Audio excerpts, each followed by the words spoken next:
చూస్ country delight, live better. ఇప్పుడే country delight యాప్ని download చేసుకోండి. గతంలో నిన్న 2 సార్లు ఎంపీగా చేసినప్పటికీ కూడా ఈ రోజు నేను అది చేశాను ఇది చేశాను, ఆ ఫ్లైఓవర్లు తెచ్చాను, ఆ నాగార్జున యూనివర్సిటీ నుంచి అంటే ఆ టోల్ గేట్ దగ్గర నుంచి గన్నవరం ఎయిర్పోర్ట్ వరకు ఒక ఫ్లైఓవర్ని తీసుకెళ్ళడానికి అది కూడా నేనే మంజూరు చేశాను, అవి ఇవి అని చాలా చెప్పుకుంటున్నారు. అయితే భవిష్యత్తులో చిన్ని గారు కూడా ఇవి నేను చేశాను అని చెప్పుకునే అభివృద్ధి ఎలా ఉండబోతుంది అంట? నాగార్జున ఫ్లైఓవర్ నుంచి ఎక్కడ నేనైతే ఫ్లైఓవర్ చూడలేదు. యూనివర్సిటీ నుంచి బెంజ్ సర్కిల్ ఫ్లైఓవర్ ఒకటి వచ్చింది, అది కూడా తర్వాత కనదుర్గ ఫ్లైఓవర్ ఒకటి వచ్చింది.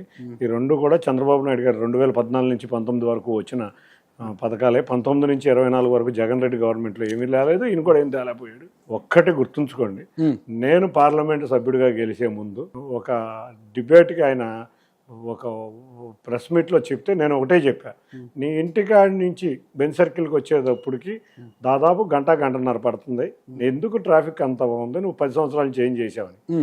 నేను ఎంపీగా విజయం సాధించగానే చంద్రబాబు నాయుడు గారిని తీసుకుని నితిన్ గడ్కరీ గారి దగ్గరికి 2 సార్లు వెళ్ళి బెంజ్ సర్కిల్ ఫ్లైఓవర్ ఎక్కడైతే మెడికల్ కాలేజీ నుంచి నిడమానూరు వరకు 6.3 కిలోమీటర్ల ఫ్లైఓవర్ శాంక్షన్ చేయించుకొచ్చాం. ఇవాళ అది ఫైనల్ డిస్లో ఉంది, మార్చి నుంచి వర్క్ కూడా స్టార్ట్ అవబోతుంది. అంతేకాకుండా నేను ఒకటే చెప్తున్నా, ప్రతి ఇంటర్వ్యూలోనూ నా మార్కు కన్నా చంద్రబాబు నాయుడు గారి మార్క్ ఎక్కువ ఉంటుంది ఇక్కడ, దాంతోపాటు నా మార్క్ కూడా ఉంటుంది.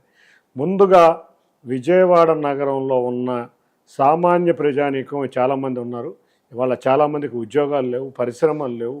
వీటిలన్నిటికీ ఈ సామాన్య ప్రజలకి జీవన ప్రమాణాలు పెంచడం ఒకటి, వాళ్ళు ప్రతిరోజు కార్యక్రమాలు అంటే ఉద్యోగాలు కానీ వ్యాపారాలు కానీ మా చంద్రబాబు నాయుడు గారు ఒకటే అంటున్నారు, ఎన్ ఎంటర్ప్రినర్ ఇన్ ఏ హౌస్.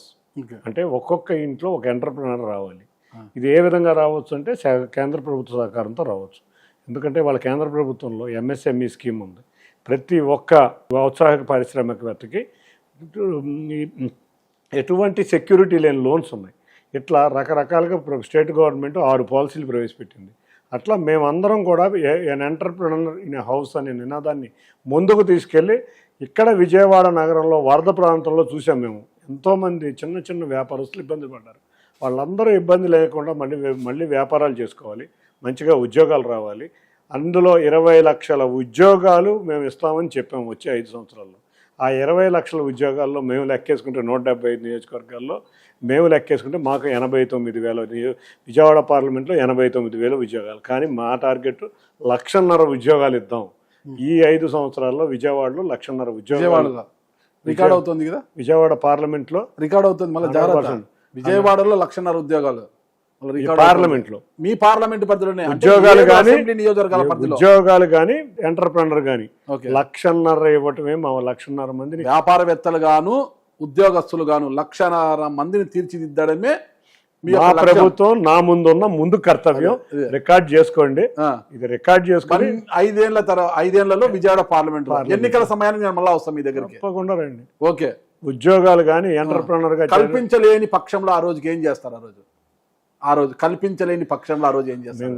మీకు ఒక్కటి గుర్తుంచుకోండి, మేము చేయబోతున్నారు అంతే. దీన్ని మీరు దీంట్లో తిరుగులేదు. నేను చేయలేకపోతే వాళ్ళు ప్రజలే నన్ను గెలిపిస్తారు, మళ్ళీ అంతే ప్రజలే గెలిపిస్తారు. మళ్ళా లైవ్ ఎగ్జాంపుల్ భారీ మెజార్టీతో గెలిచిన జగన్ రెడ్డి ఫెయిల్ అయ్యాడనే కదా మేము అత్యంత ఘోరంగా ఫెయిల్ అయ్యాడనే కదా మేము భారీ మెజార్టీతో గెలిచాం. అంటే జగన్ రెడ్డి మిమ్మల్ని గెలిపించిందా, మీ కష్టం మిమ్మల్ని గెలిపించింది? ఆ కష్టం, జగన్ రెడ్డి ఫెయిల్యూర్, ప్రజలు అతన్ని విశ్వసించకపోవటం, అతని డ్రామాలు, ఇవన్నీ కూడా ప్రజల్లో అసహ్యం పుట్టి ఇవాళ ఒక్క రాష్ట్రంలో ఒక చిన్న ఉద్యోగం ఇవ్వలేని పరిస్థితి, చిన్న పరిశ్రమ తేలేని పరిస్థితి, ఒక అభివృద్ధి లేని పరిస్థితి, ఒక రాజధాని లేని పరిస్థితి, ఇవన్నీ కూడా మమ్మల్ని గెలిపించినాయి. ఎందుకంటే పాత చంద్రబాబు నాయుడు గారిని పాలనను చూసి ఈ పాలనకి తేడా చూసుకుని నక్కకి నాగలోకానికి ఉన్న తేడా గుర్తించి ప్రజలు ఇవాళ చంద్రబాబు నాయుడు గారిని భారీ నుంచి అతి భారీ మెజార్టీతో కూటమి అభ్యర్థులను గెలిపించి వాళ్ళ కూటమి విజయానికి బ్రహ్మాండంగా కృషి చేశారు. మళ్ళీ మేము కూడా అందుకే ఒకటే చెప్తారు మా సార్, ఒకటే చంద్రబాబు గారు ప్రతిరోజు ఒకటే చెప్తారు, వాళ్ళు చేసినట్టు మనం ఉండకూడదు, వాళ్ళు కక్ష సాధిస్తున్నారు మనం చేయకూడదు, వాళ్ళు ఏదో పట్టించుకోలేదు ప్రజలు మనం పట్టించుకోకూడదు, వాళ్ళు ఆ విధంగా చేశారు కాబట్టి మనల్ని గెలిపించారు, మనం అనేది మార్పు చూపించాలి వాళ్ళు అనే మేము గత 4 నెలల నుంచి మా ప్రభుత్వంలో ఎన్నో కార్యక్రమాలు చేసుకుంటా తేడా ఏంటో అనేది ప్రజలకు చూపిస్తూ వస్తున్నాం కాబట్టి వేస్తున్నాం. 1,50,000 ఉద్యోగాలు కానీ దాంట్లో లేకపోతే ఔత్సాహిక చిన్న చిన్న పారిశ్రామికవేత్తలుగా కానీ తయారు చేయబోతున్నాం. సంతోషం, అలా తయారు చేయాలని మేము కూడా కోరుకుంటున్నాము. సుమన్ టీవీలో మీ పర్సనల్ అండ్ బిజినెస్ ప్రమోషన్స్ కోసం కింది నెంబర్కి కాంటాక్ట్ చేయండి.